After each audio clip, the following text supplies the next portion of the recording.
Some places don't just hold the dead. They keep them. Tonight I'm taking you inside the oldest graveyard I've ever seen, over 400 years old and still alive. In ways it shouldn't be. What I witnessed there changed me forever.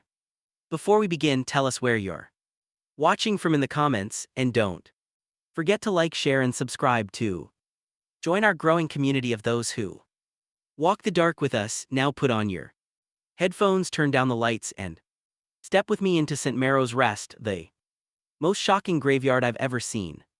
400 years of silence can do strain things to a place. It doesn't just grow quiet, it learns quiet, the kind that breathes with you when you walk through it and stops when you do. St. Maro's Rest, that was its name. Buried deep in the Appalachian hills. Older than the town that once claimed it. No tourists, no lights, just stretch of forgotten ground where the air smelled of rust and rain-soaked stone. When the job came in, it sounded simple enough: restoration work, a week of clearing the overgrowth, resetting old markers, logging inscriptions for the county records, standard cleanup. I'd done dozens like it, but the man who hired me wouldn't meet my eyes, said the last crew left after one night, refused to explain why. He slid the paperwork across the table with shaking hands and said, "If you hear the bell, don't answer." Then he walked out before I could ask what he meant. The drive out there was endless. Roads turned to gravel, gravel to dirt, and finally the dirt just stopped. My headlights caught the gate, iron rusted through, chained but unlocked. On the arch above, the name barely visible through centuries of decay: St. Maro's Rest, E1624. The air felt thicker as soon as I stepped out of the truck. Every sound I made came back slower, like the night was chewing on it. And somewhere beyond the fog, something creaked, not wind, not animal, just the sound of weight shifting beneath the soil. I told myself it was the trees settling, the earth expanding after rain, but deep down I already knew better. You can feel it. When a place remembers pain, it lingers.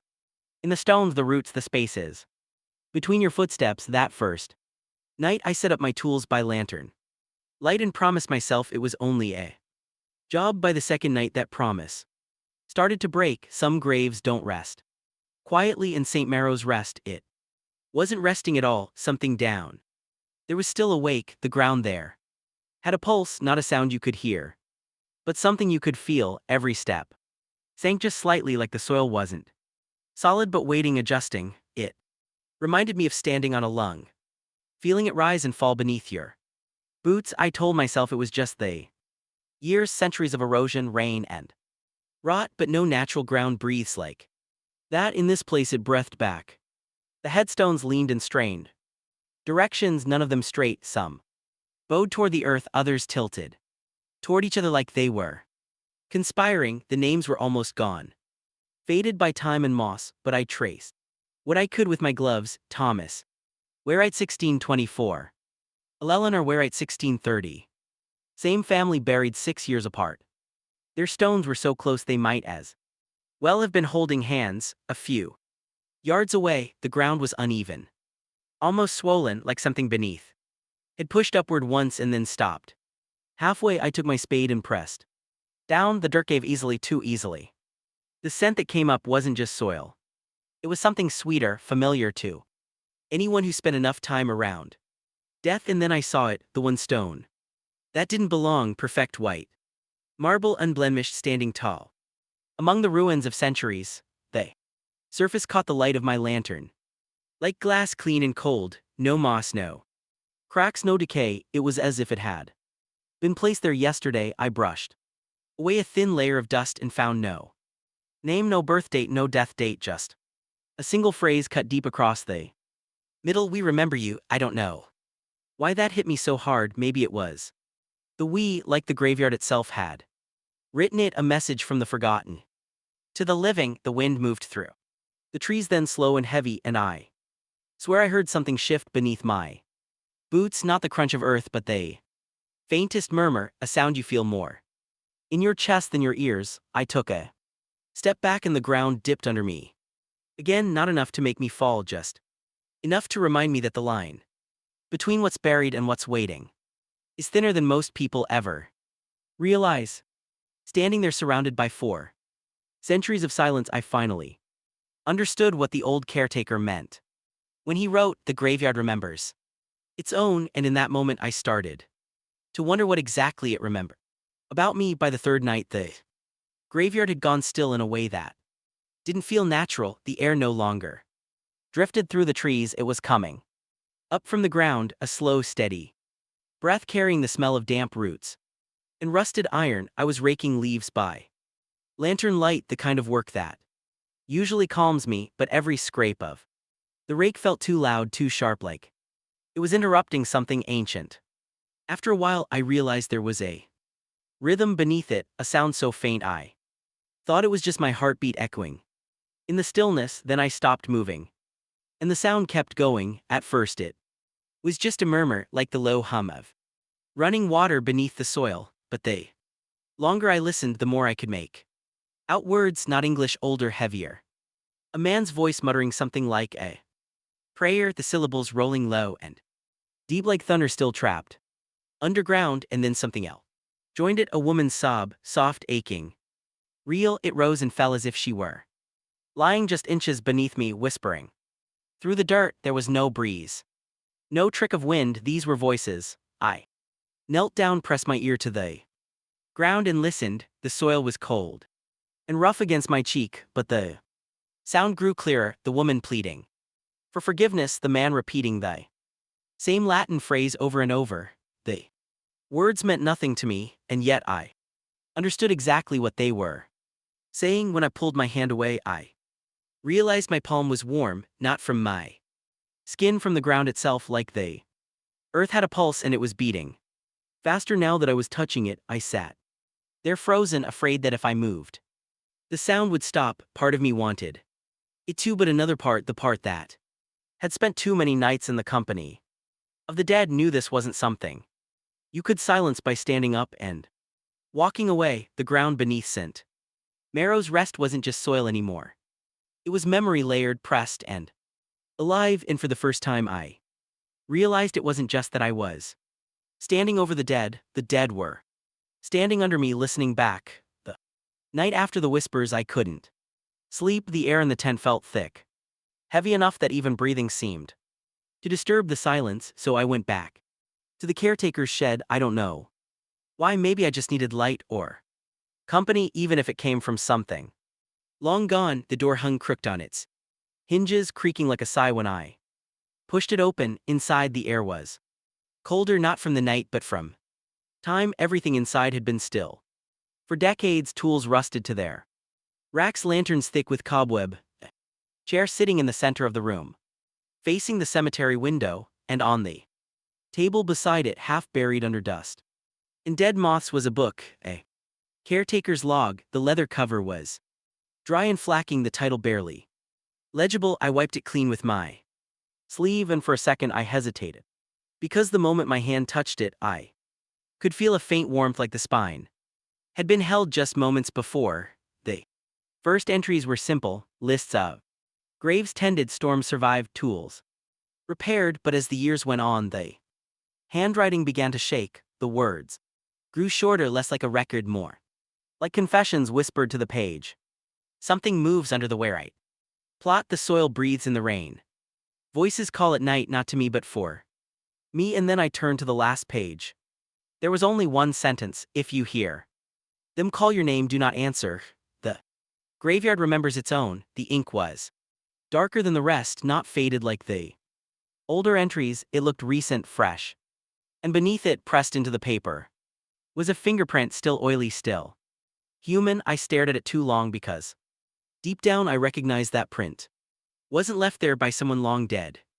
It was left there after the last date written in the book, a date that ended in 1912. I closed the log and felt the faintest shudder through the floorboards. Not an earthquake, not an animal, just a single pulse, like something below the shed was waiting for me to finish reading. I remember whispering into the dark, "I won't answer, I promise." But even then I wasn't sure who I was promising.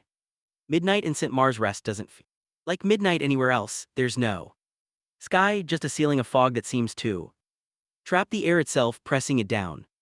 Until every breath sounds wrong, that's. When I saw them, at first I thought. They were fireflies, tiny points of light drifting through the trees, floating low between the headstones, but they were too steady, too deliberate. Lanterns, dozens of them, small and pale, moving like a silent procession. Weaving between the graves, my first thought was that maybe a crew had come out after me, locals may be keeping vigil. I called out, my voice barely made it past my teeth, hello. Every lantern stopped, no flicker, no sway. Just absolute stillness, and in that frozen second the world around me went hollow, the crickets, the wind, even the sound of my own heartbeat gone. Then, one by one, the lights began to fade.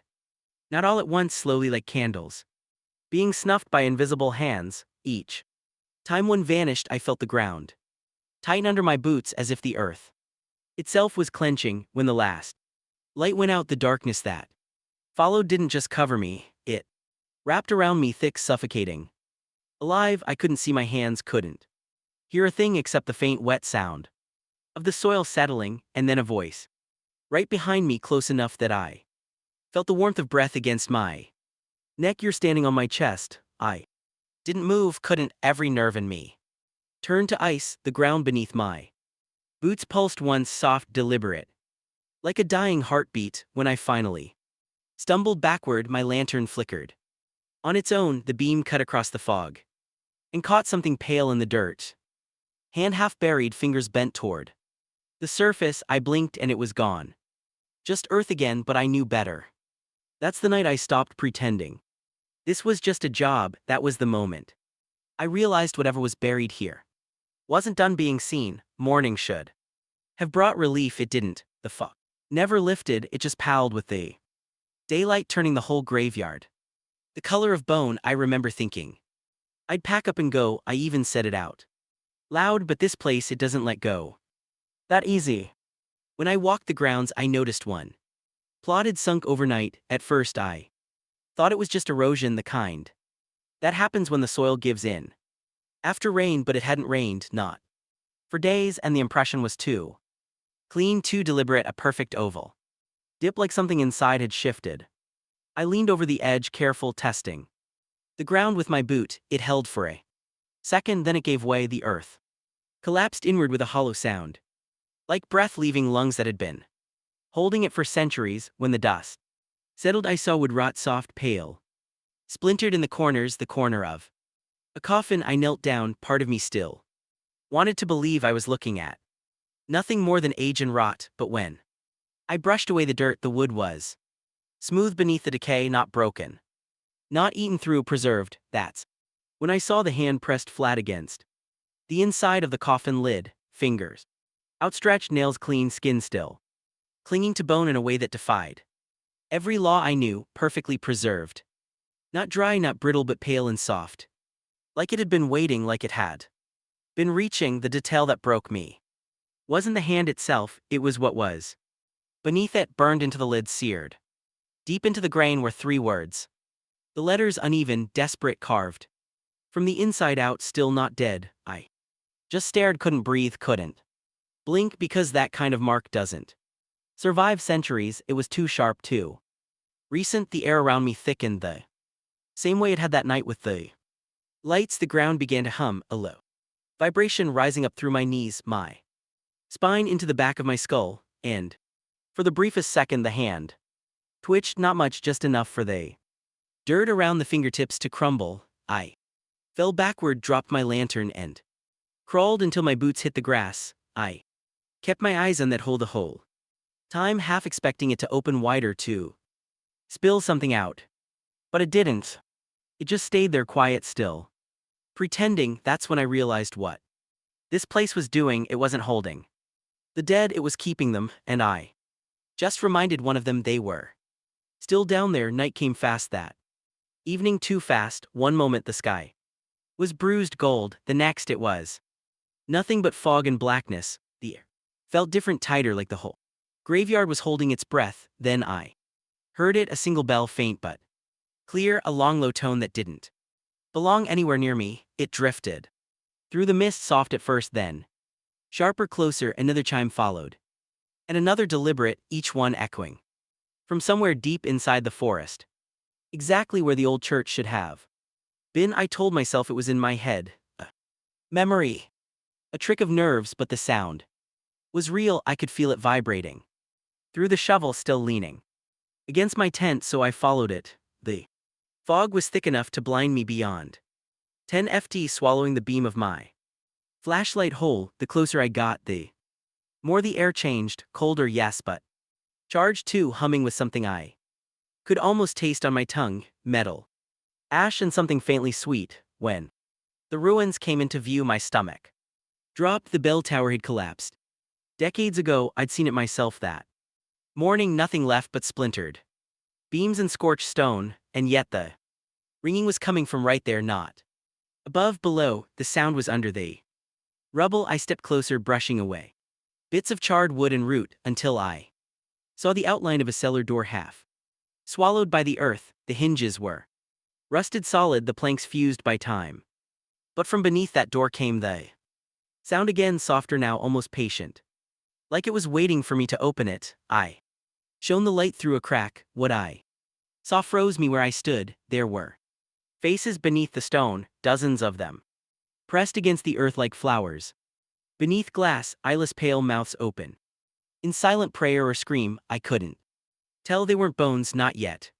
Whatever they were, they still looked whole. The ringing stopped, and in the silence that followed, I heard a single word whispered up through the soil. Remember. That's when I understood. They hadn't been buried, they'd been sealed, entombed alive beneath the foundation of the church, hundreds of years ago, maybe more, and the ground had kept them. Even now I can still hear that bell when the world goes quiet, not in my ears, but somewhere deeper, somewhere that doesn't forget. I ran, God help me, I ran through fog so thick it clung to my face like wet cloth, down the path that was no longer a path, just mud, roots, and panic. But the fog followed. It didn't drift like mist should. It crawled, dragging itself low across the grass, keeping pace, curling around my boots like smoke that knew my name. Every step I took, I heard another one just behind me, not echoing, following. Perfect rhythm, perfect weight. I told myself not to look back, but fear has its own gravity, and it pulled me around. Graveyard was moving, not just the fog, not just the wind, the stones themselves, dozens of them shifting, turning. The ground rippled like muscle beneath skin, and every headstone, every single one, was facing me now. The carvings, the eroded names, the nameless markers, all angled toward the living trespasser who'd seen too much. I staggered backward until I hit the gate. The iron felt warm, humming faintly under my hands. That's when I saw it. The white marble stone, the nameless one, cracked open right down the middle. Something was leaking out of it, not smoke, not blood, something thicker, like tar that moved on its own, twisting upward in slow ribbons, reaching for the air. Inside that crack I saw light, faint golden veins pulsing deep within, like a dying heart refusing to stop. And then it spoke, not loud, not angry, just calm, certain. The same voice I'd heard beneath the church, the same whisper that had followed me since the first night. We remember you. The words hit like cold through bone, not a threat, statement, final, true, like they weren't just talking to me but about me, like I'd been here before, like I was part of what they were guarding. Fog closed in, the earth trembled, and for a moment I thought the whole graveyard might swallow itself whole. But it didn't. It just settled still, silent, and I realized then this place wasn't haunted, it was alive. Every grave, every stone, every whisper in the soil, not screaming to get out, but standing watch, holding something in. I never made it past the gate that night. Not really, because once St. Mars Rest remembers your name, it doesn't forget. They say St. Mars Rest doesn't exist anymore, that the county paved over the access road, burned the records, erased it from every archive and map they could find. And maybe that's true. Maybe the world decided it was easier to forget. But sometimes when I'm driving through that part of the state, my GPS flickers just for a heartbeat. The screen jumps, the signal stutters, and suddenly I'm back on that dirt road, the one that shouldn't be there, the one that leads nowhere. And in that second I can almost see the gate again, rusted, broken, waiting. I tell myself not to Look, but every time I do, and every time it's gone except for the sound. That faint tolling somewhere in the static of the radio, one slow, patient ring, the bell still calling. I've dug graves, restored tombs, cleaned the forgotten corners of burial grounds.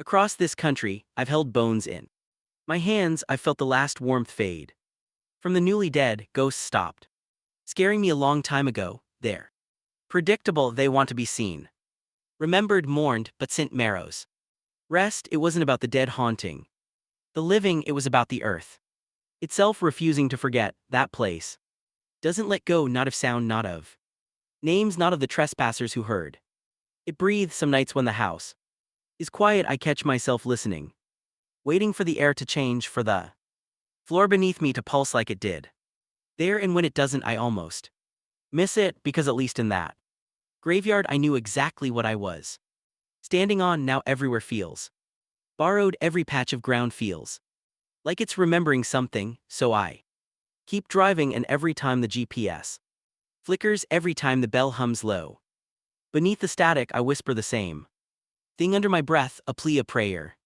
Maybe both. I didn't mean to disturb you, but deep down I think they already know, because I still dream of that white marble stone cracked open, breathing light, and that voice whispering through the soil, we remember you. Long pause. And I know now they always will.